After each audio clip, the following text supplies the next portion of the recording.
Hi everybody, this is Krista coming to you from the Fernando living room, and welcome to my Leader Lab.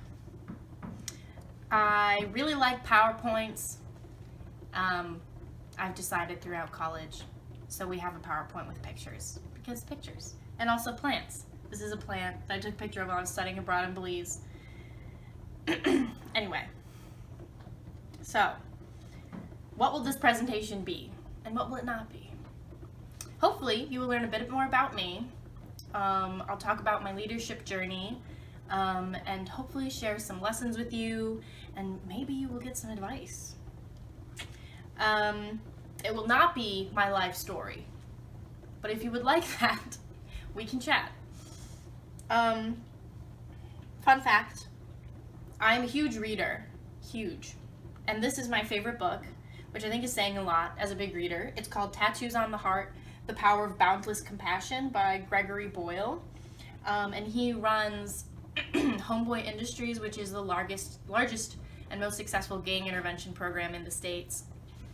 And it's very story-based, and he talks about working with people who've gone through very different things than he went through as a privileged white man in LA, and how he's learned to have kinship and the dramatic power of compassion. Anyway, I highly recommend it. So that's a little fun fact about me. Next, who am I? I'm not the guardian of lost souls, though I doubt that Mushu actually is, either. I'm from Grand Rapids. I was born here, raised here. I homeschooled for 8 years, like 1st through 8th grade, so that's a fun fact. And then I went to public high school, so that was a very interesting transition. I'm a biomedical science major, and I have a minor in environmental studies. I've also taken some Spanish. And this is me in Belize again, giving myself scrapes all up and down my legs. Another cool thing, I have 3 siblings, an older sister who graduated from Grand Valley and Cook Leadership Academy a couple years back. She lives in Canada, in Toronto, and I have a younger brother who's also in Grand Valley, and then another younger brother who's still in high school, and then 2 awesome parents, and we are all 6 of us together in our childhood home, bearing this quarantine out, and we're here. But I love them, and as everybody is, we're a product of the people that we've been around and interacted with throughout our lives, so I owe a lot of my development to them.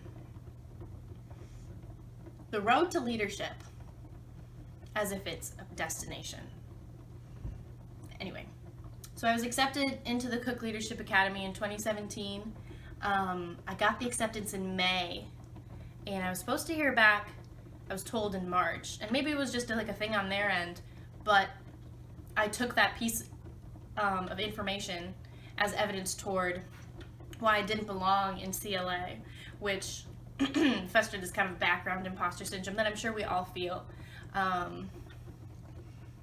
But getting that late acceptance, it's interesting how we, even as overachievers, automatically take things to mean one of the worst possible things that they could mean.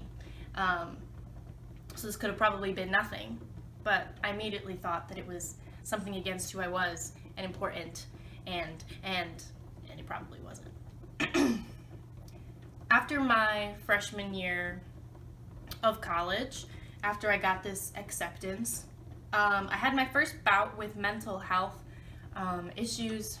I ran into anxiety very hard, but looking back, it was a really blessed season, and definitely the most growth I've ever had in character, and in being grounded in my identity and my self-esteem was because of that season. And my mentorship network really grew. So I started talking to, some of my friends' moms and my mom. We had a lot of discussions. I got connected to a friend of my mom's who's super wise And so we meet monthly just to talk about my life and my journey and where I'm going and where my spirit is. And her name's Esther, and she's amazing. So after that summer, I started kind of my first official leadership role on campus, which was with the organization Campus Ministry. And my job was working with a team to interact with strangers and new people in these large group events. And so as an introvert, that was very scary and definitely way out of my comfort zone. But I really grew in it, especially because I was in that team with other people who felt the same way. And we were able to just like encourage each other. And that community really helped us push back on our insecurities. I think the biggest hindrance to me seeing myself as a leader and letting myself grow as a leader has been identifying as an introvert. So just believing that because I'm an introvert, I'm not meant to be a leader, or the bit of leadership that is innate or inherent is being extroverted and being like loving people and loving talking. And somehow I came to believe that because I was an introvert, it was just like not my place to be the leader in situations. And just that belief prevented me from pursuing things that would grow me and prevented me from seeing myself as a leader. However, after dealing with anxiety and starting to really hammer down who I was, because anxiety tells you a lot of lies about who you are and how people feel about you. And so I was forced to really dig into the truth, which is something that's really important to me.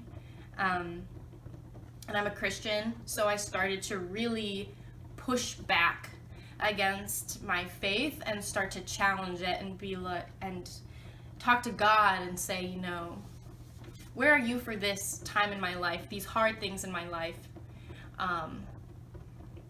Because you can't be my God if you're only going to be here for the sunshine and roses. And so I was really sending roots down into my values and what was important to me. And my faith has gotten so much stronger because of that. And my involvement with people because of my faith and through my church has gotten so much richer. And I've grown into a much better person than I used to be, because of the challenge of anxiety. And so even though it's awful and it feels like death, there are good things that can come out of such seasons. So, gone through college, it's my senior year now. The last 2 months of my life, which have been the first 2 months of 2020, have shown me, I guess, what I call the harvest of all of these challenges. I have been growing as a leader, but I have not identified that until these past 2 months, when somehow I've started to look back and recognize places where I've grown and where I acted in so much self-confidence and acted out my values and asserted for what I believed and my ideas. And I noticed that for the first time. It was so exciting. But it didn't just happen, some miraculous Disney, the music changed, and all of a sudden, I'm this amazing leader. Looking back, it's something that has been a long time coming because of all of the things that I've grown through and the people I've started interacting with and the ways that I've tried to challenge myself. Yes, so this is a picture of a harvest of mangoes in Belize. I was standing under a mango tree and a bunch of mangoes had fallen, and it was kind of huge, like a huge piece of land under this mango tree, just covered in mangoes. And you could just set them on the counter for a few days and they'd be super ripe. Very abundant harvest. So what? What is the point? What has growth and good leadership required for me, notice that this is for me and for my journey, and your journey might be different. Okay, first of all, this growth has required hard things. And this lady whose podcast I listen to says, hard things are not bad. Hard things are hard. And it's good to distinguish that. Just because it's hard doesn't mean it's evil. Doesn't mean it's out to get you. It's just a hard thing. A thing that's going to take more time, more patience to walk through than another thing. And that's okay. Mentorship.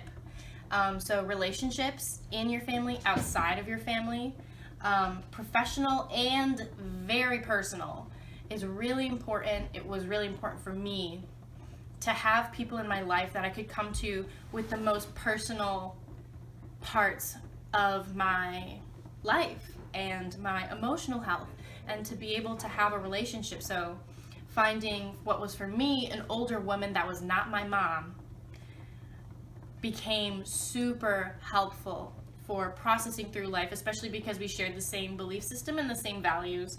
And that has been really key. Okay, third, time. I only started when I was accepted to CLA, and that was like, to now is 3 years-ish. But that is not even all of it. My growth has gone on from the day I was born and how I was raised. So going along with that, patience with yourself, patience with the process. You can be a leader today in the ways that you are blessed to be a leader today, but don't yearn for something that is going to be coming to you later. It's not the time for that right now. Have patience with yourself if you feel like you've backslid, if you feel like you've regressed. That's okay. These cycles happen. And fourth, finally, establishment of values. Knowing what I believe, believing in what I believe very firmly. And of course, this is all dynamic. So as I grow, my values are going to become more refined, and I'm going to dig into them deeper in other hard seasons that come up. And so the cycle will repeat. So a working definition of leadership that I have right now is one who stands firm in their values and has the courage to act them out. Regardless of the situation that they're in, doing what they believe is right. This is a picture of a meal that I had at my grandmother's house. She's Egyptian, and so this is some homemade falafel, a fig, which I love figs, olives, hummus, tomato, arugula.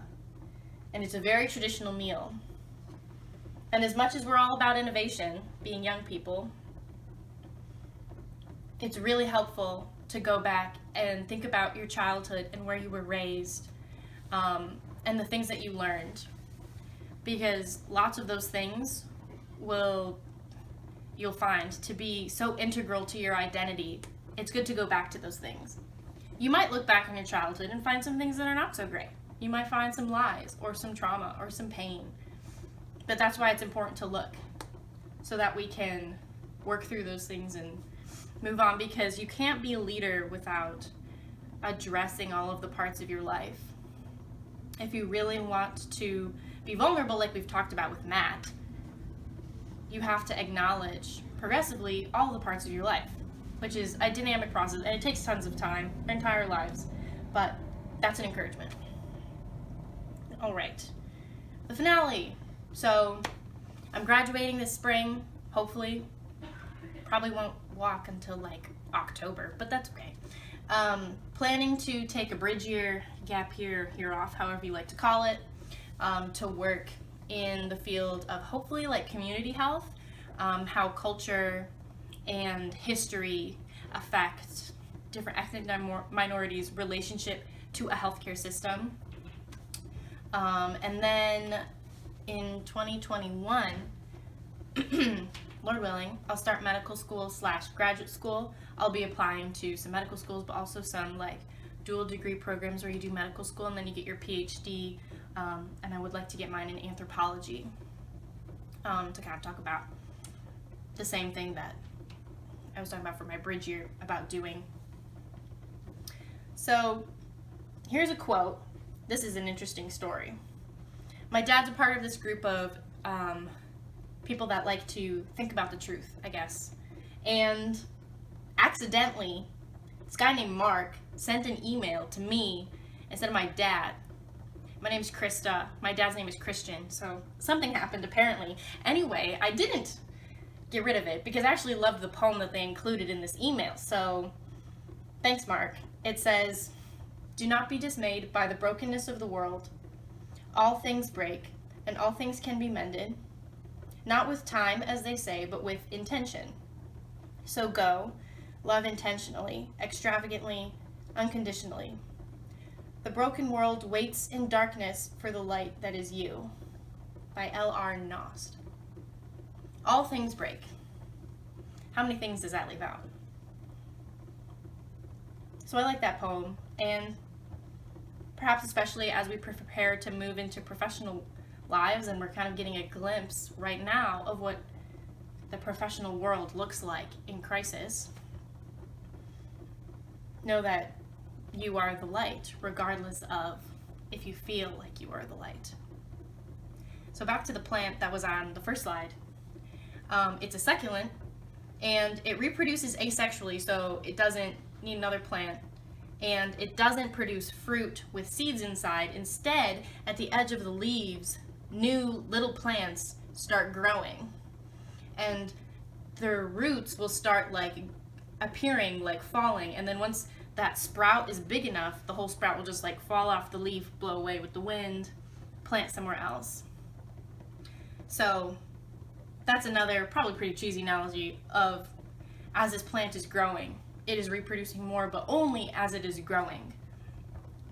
It won't get the fruit of its labor unless it fights against the rock and the soil to gain what it needs.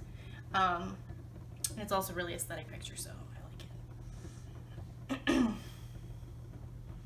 Thank you for your time. It was really good to be with you all virtually. If you have any questions, if you have any comments, if you disagree with anything that I said, I would love to chat.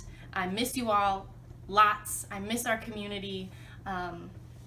This is my email, or you could probably Slack or Facebook me, whatever. Yeah, I hope the rest of your guys' semester is great as it can be. I hope that you can grow out of it and answer some interview questions with like this season. Wouldn't that be cool? Yeah, and in the off chance that I get to see you all before I move on, I would be really thankful for that. But if not, thanks for your companionship. Thank you for all that you've taught me. It's been really great. So have a great night, guys. Hi everyone. The title of my Leader Lab is Look Closer. My story begins 4 years ago. This is a picture of me in high school. One of the few that I still have left. And just in case there's still some confusion, I'm transgender. Unfortunately, for you and me both, it's going to get a little complicated. I don't have the cliche story that you've probably heard once or twice. You know, it's the one where you know at 5 years old, or you're discovering yourself after contracting your middle school internet addiction. No. Because that would have been too easy. In fact, I hadn't even heard the term transgender until I was 16, 17. I wasn't sheltered. You know, had access to all these resources, but I was distracted. My identity in high school was the good student, the dare role model, a leader on the robotics team. I didn't have time to explore myself, and didn't think anything was wrong. I didn't think I had to.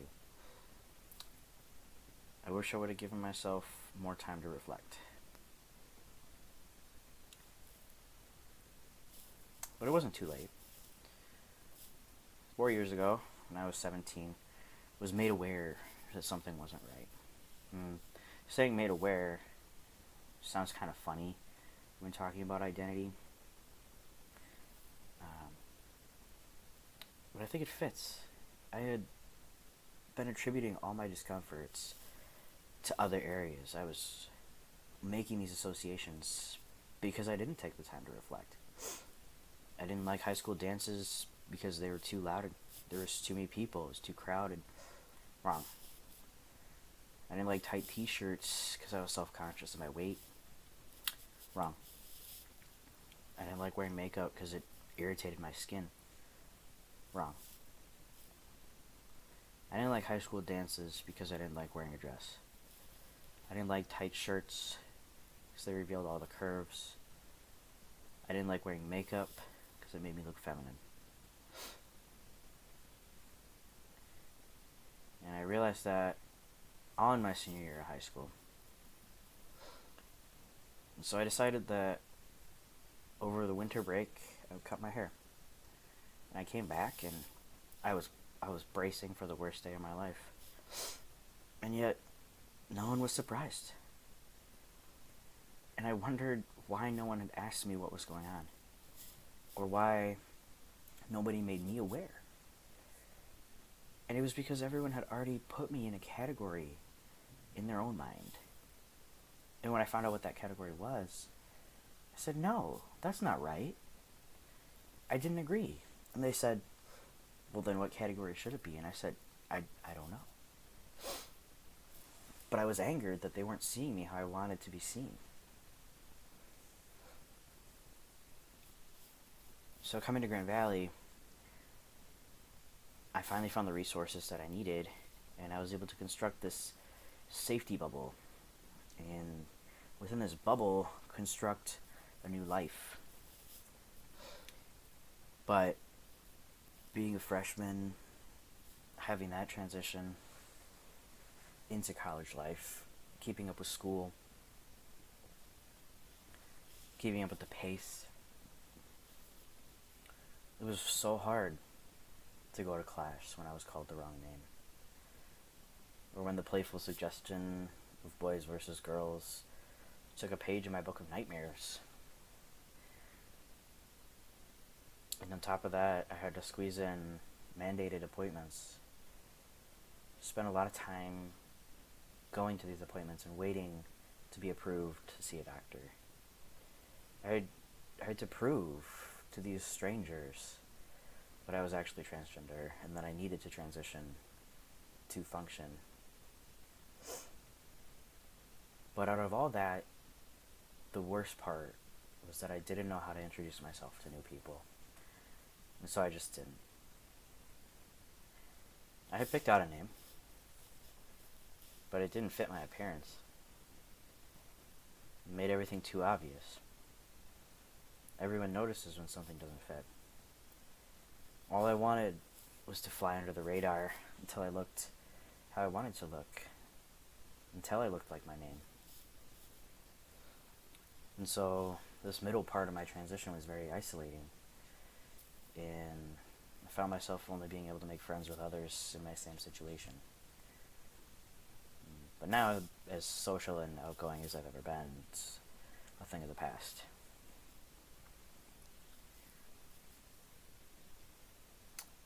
$11,472.62. This is how much money I've spent on medically and legally transitioning so far. And I'll also have to pay $59.76 each month, indefinitely, on a prescription that my insurance company does not find worthy of coverage. Minus around $500 in generous donations from family and friends. The rest came out of my pocket. To put that in perspective, for the tax year 2018, I made $11,803.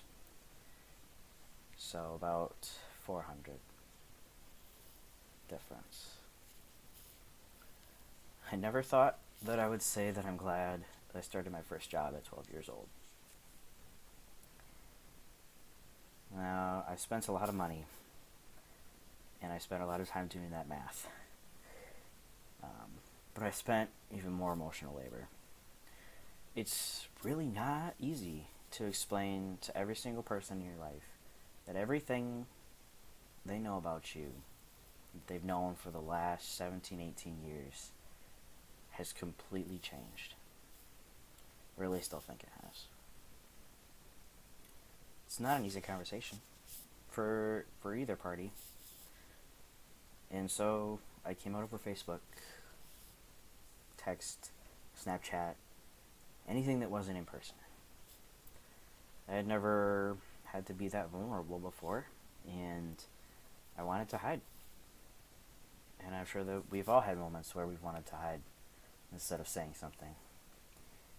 And despite how far I've come, it's still incredibly hard to use my voice, actually use my voice to share this with you all.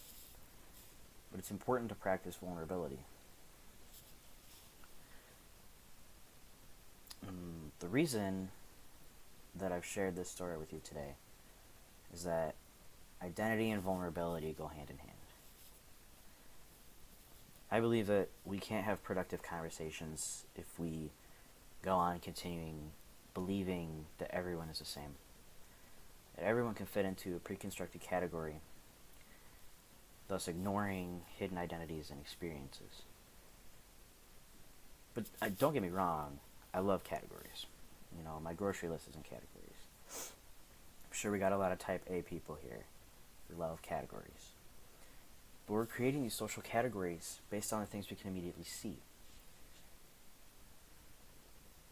We are trained to believe that if we can't see it, then it isn't real.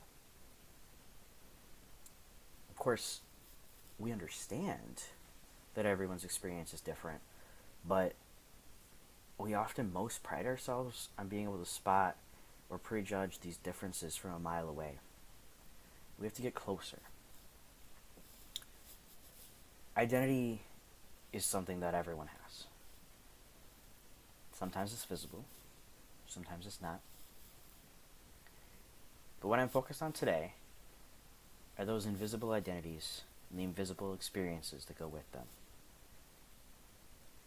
I was thinking about how to word this, and I thought it might be cliche to say don't judge a book by its cover.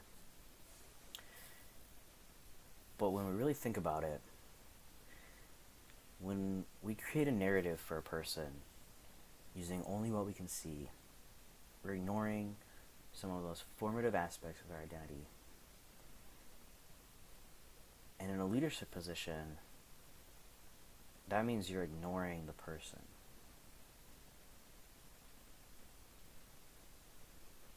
And as someone who has had an identity go from being extremely visible to extremely hidden, it's an alienating feeling. And I'm sure many of you can understand. So, I'd like to leave you with 3 points to consider. Number 1, challenge your automatic judgments. And remember, there are things that are real that we can't see. Are you going to know the various identities of the person sitting next to you in class? No. And most of the time, that's probably just going to be weird if you did. But ask yourself, what identities have you assigned to them within the first 10 seconds of meeting them?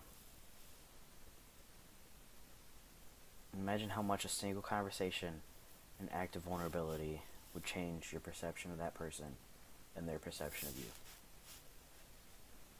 Challenge the origin of these instant perceptions. Number 2, follow through on your invitations. Saying your door is open doesn't mean it's open. How many times has a professor said to you, feel free to stop by my office anytime, we can chat? How many of those times did you actually feel welcome enough to show up at that office, knock on the door, go in, sit down, and chat with that professor? We have all these open door policies, and they're praised in academic and professional life. But the absence of a physical barrier alone will not foster genuine conversation. and it won't allow you to get to know people on a deeper level, to get to know them in a way that makes you both vulnerable. An invitee can open a physical door, but they will be far less successful opening the emotional door. Lead them to the door and step into the vulnerability with them. And number 3, when you do step into the vulnerability, embrace it. It's not a one-way conversation anymore. And we all know it's not easy to be vulnerable. And a lot of times it doesn't feel productive to be vulnerable. It just feels hard. But we as leaders need to continue to push through that discomfort and encourage others to be vulnerable in their conversations. We must be the role models and practice vulnerability so that others may feel safe enough to be vulnerable in front of us.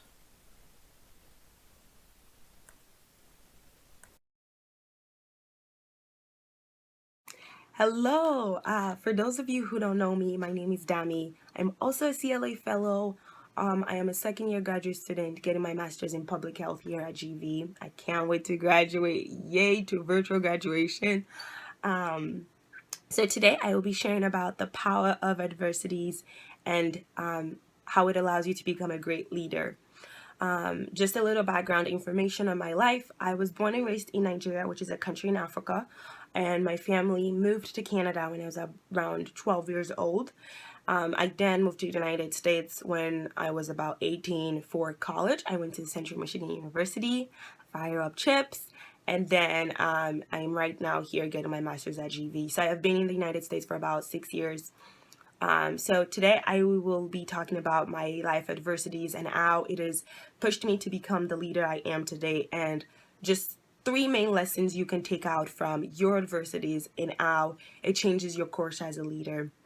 So I will be sharing quotes along the way as well, because I love quotes. I really believe they all have hidden gems and just so good to articulate your thoughts and things you're thinking about. So I will be sharing some quotes and sharing 3 main lessons on the power of adversities and how you can learn from them to become an effective leader.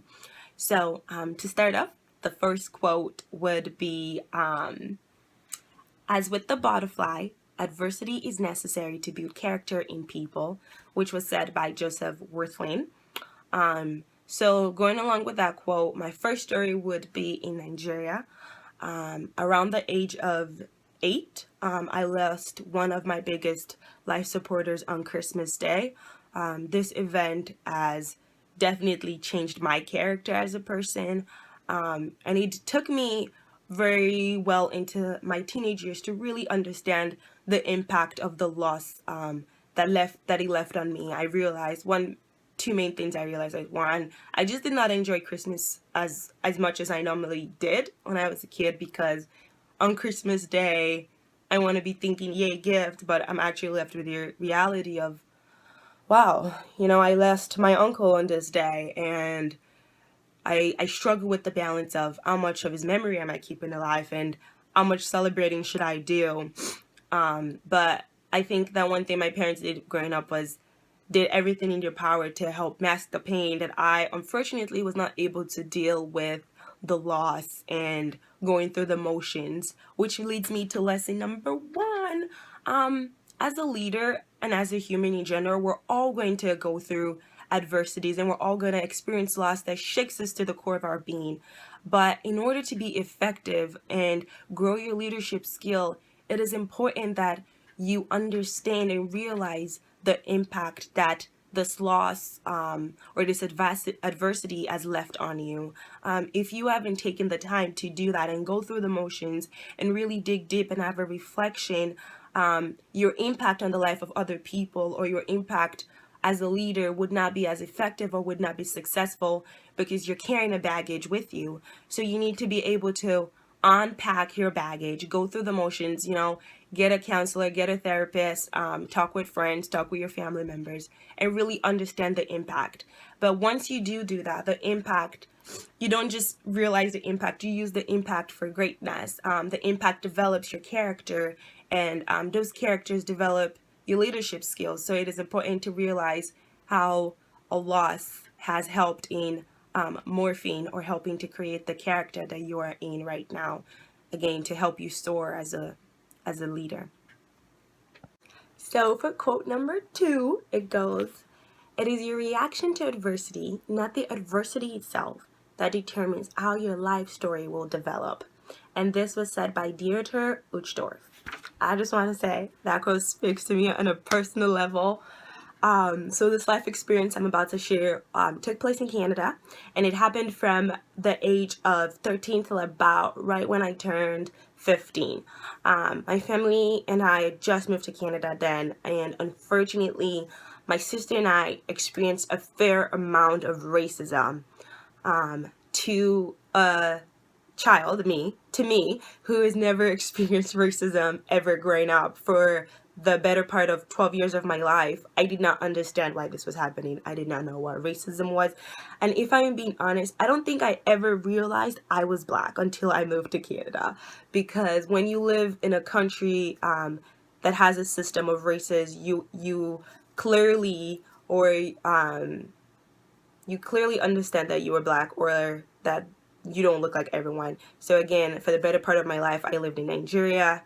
There was really no racism going on. Every one of us were Black. So moving to Canada and understanding what Black means, or what it means to live as a Black human in Canada, was very different, especially when you had an accent and you did not dress like the other students did.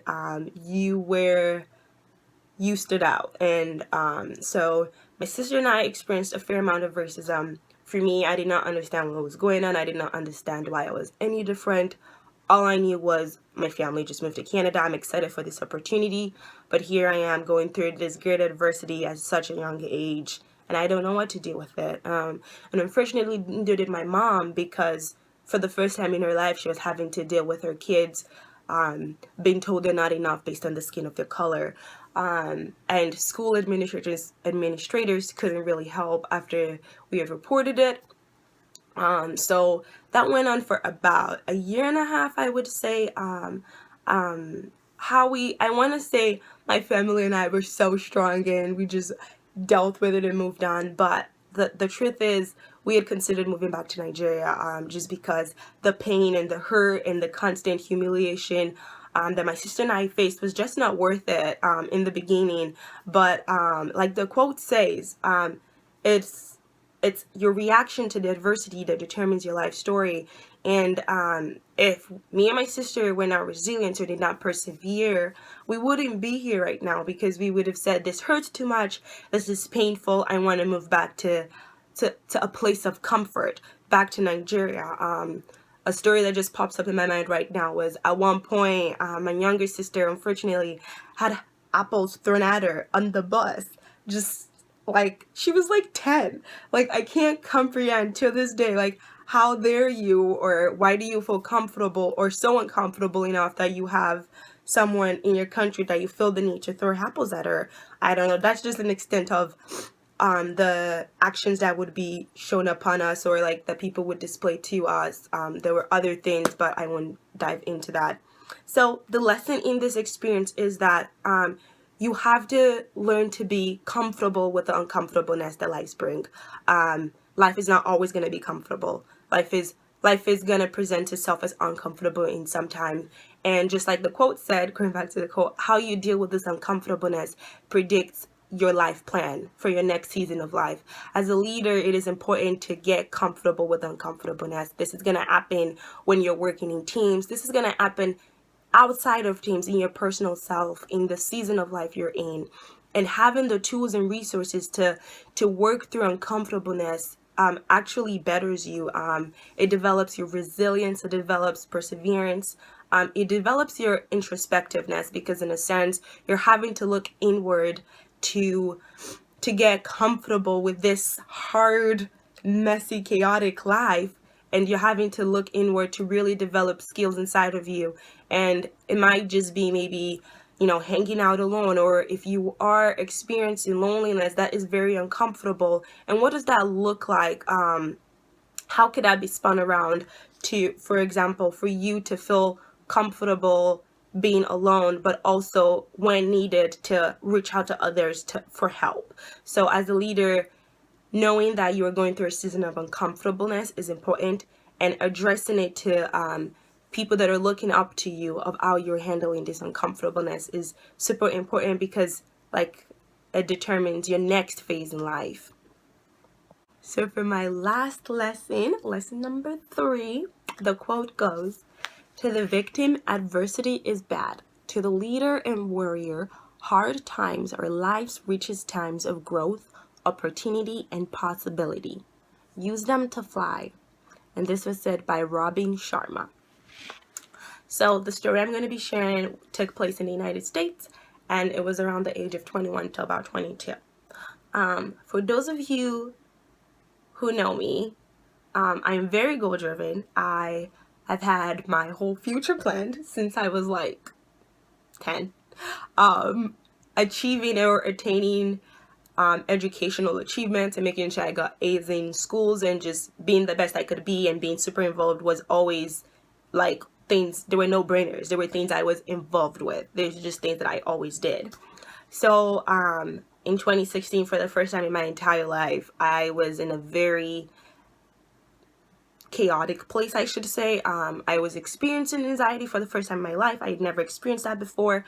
I was experiencing anxiety in regards to my future life plans. I graduated college earlier than my classmates did. So when I was 21, I graduated rather than 22. So I was just experiencing a lot of uncertainties, which had never happened to me. I always knew what the next step was. I always knew what I would be doing. And so my plans had fallen. I was dealing with lots of friendships, lots of relationships. I was not as involved as I was. There was just a lot of life going on around me. And for the first time in my life, I felt stuck. I felt like I'm not enough. I don't know what I'm doing. I'm going to amount to nothing. This is horrible. And if I'm being honest, I felt like life's biggest victim. Like, this is bad. I don't want to go through this. Why is this happening to me? I shouldn't have my life figured out by now. Like, what 21-year-old has their life figured out? P.S. Always be kind to yourself. But in that stage of life, it just felt like all of life around me was crumbling. And I don't think people around me necessarily knew what to do with that, because on a normal day, I'm always the one encouraging everyone, to reach for the stars and the skies and always being the cheerful one. So to take a role reverse or just be the one in a dump, I don't think people around me necessarily knew what to do with that, because this was the first time I was experiencing it, and this was the first time my closest friends were seeing me in this state. So I'm sure we all go through this adversity of like, we are the victims, but as a leader, it is important to understand that adversities are there to get us to a better state. And I know that personally for me, I hate asking for help. Asking for help is like, it's like a rock that I'm swallowing a rock and I can't do it. But we don't always all have the answers. You're never gonna have all the answers. You're never gonna have your life all planned out. And it is important to always reach out and ask for help, because as a leader, you want to be effective and portray the things you're telling to people that are listening to you. And you want to portray good intentions. And for yourself, you need to ensure that you're asking for help. Help could just be, like asking a friend to come over, seeking a therapist. Help could be just talking to a mentor, developing a relationship with someone that is already in a space that you want to be in. Like I said, you don't always have the answers, and seeking help is important in your trajectory as a leader and the impact you live. This kind of ties back into the first lesson, but I just solely want to based on the impact of help and receiving help. I am a bad receiver of help because I never know what to do with it. So when people help me, my automatic response is, no, thank you, I'm good. But I'm really not good. I really need that help. And so it's identifying that you need help and who are the people that can help you, because not all help is good help. So as a leader, understanding what help is good help and what help can I take or receive to get me to where I want to be. So the big lesson here is, one, understand that life will happen and you can't dig yourself out of whatever it is you're in. You need help to get you out of the slump you're in, and understand or be able to navigate what help is good help and what help will get you to where you want to be. So that is the end of my lessons. To wrap up all of my lessons, I did want to share just what my so what or what my now what looks like. For me, getting my public health, my master's degree in public health was really important for me to learn about preventive medicine, especially just understanding the health of marginalized population. And so my next step when I do graduate would be matriculating into a medical school. I am not sure what medical school, I haven't chosen yet. I would be going to, but matriculating into medical school and specifically honing in on my skills or honing in on my knowledge of maternal health, again, specifically relating to women of color, marginalized population, and just how to help them better. I am in the space of, I am where I am today based on all of the lessons I have learned or taken away from adversities I've gone through. All of my adversities have created the person I am today, or has helped me in realizing the skills that I need to move on, and skills or skills I don't need and I need to let go of. It's important to understand what I need to let go of. So to wrap it all up, I want to leave everyone with a quote, which is, adversities causes men to break, others break records. So which was said by William Arthur Ward.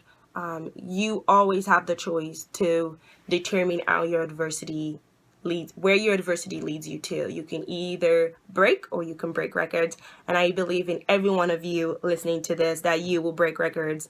And whatever adversities you go through, there are resources around to help you get to where you want to be. Thank you and have a great day.